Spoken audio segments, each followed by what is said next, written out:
Republicans are continuing to work on a reconciliation bill with hopes of having it passed by July 4th. Joining us now with the latest, House Majority Whip Tom Emmer. Does that sound feasible to you, Congressman? Oh, yeah. We're going to do it earlier in the House, Joe. Good morning. Good morning. What's it include right now? What can you tell us since last time you were on? And then I want to talk about a very interesting piece regarding Medicaid and sort of the quandary facing Republicans at this point. Pretty interesting, just some tough love from the editorial board about that this is the moment for Republicans to actually face down what has become, really kind of an embarrassment on who Medicaid favors. It favors able-bodied men over pregnant women and disabled people.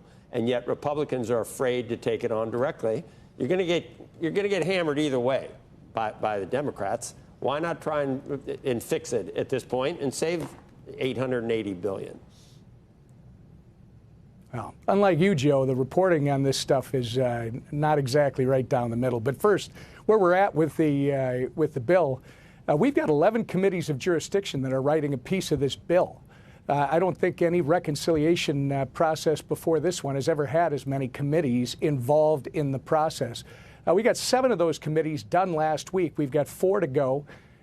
We don't have hearings scheduled yet this week because people are working out the details. And as soon as that's done, the goal that our speaker has is to put this on the floor by the week of May 19th. So the goal is to get it out of the House before Memorial Day, and we're still on track to do that.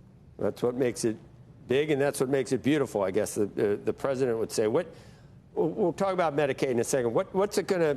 How are you going to pay for any of the new tax proposals from the president if you extend all of the 2017 tax cuts?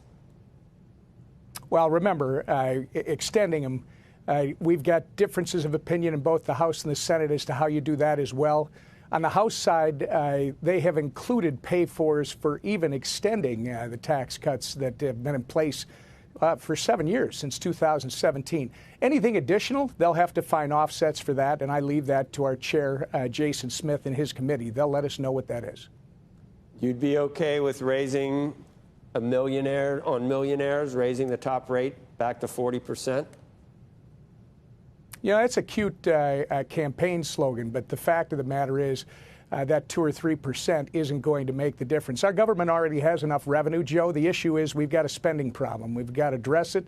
I think extending the tax cuts that have been in place for the last 7 years is imperative. If we don't get it done, Joe, the average American is going to experience $1,600 in increase in their taxes, the average American.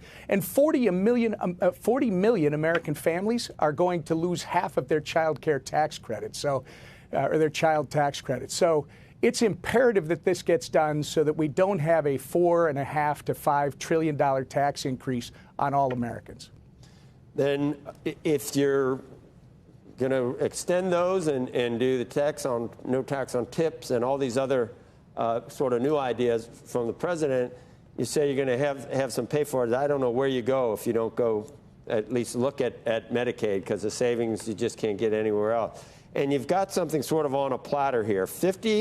Right now, the feds pick up 50 to 77% of the tab for pregnant women or for disabled people. Yet the feds pay 90% for prime-age adults eligible to work and everything else because of Obamacare.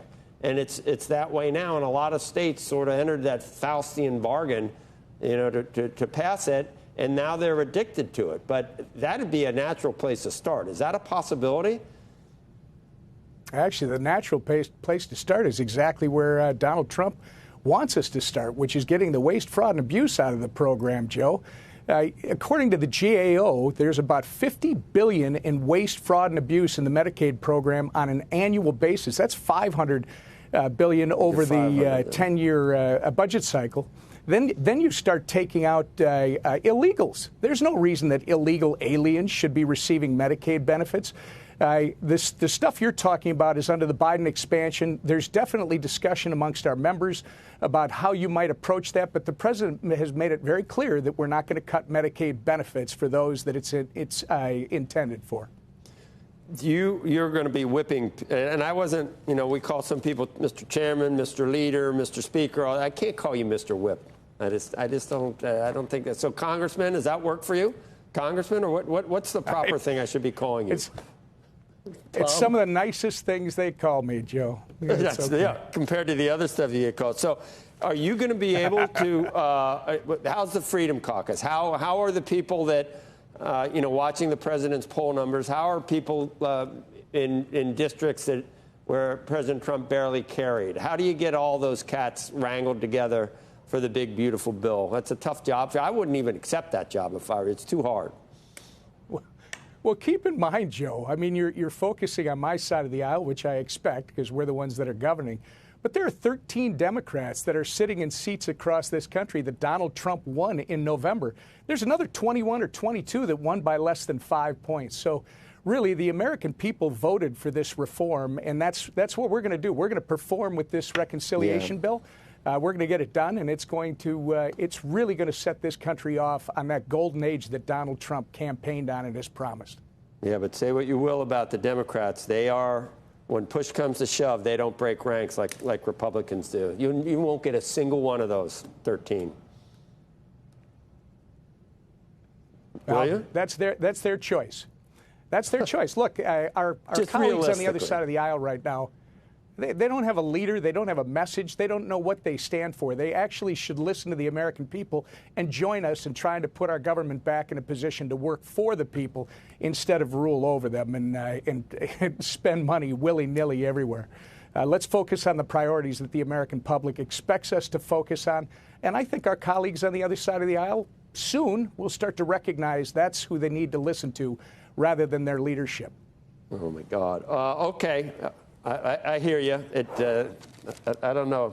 I always refer to that caucus as the Borg collective. They vote. They should only take one vote. It should be yay or nay, just all of them, because there's never any. No one breaks off of that faction. All right.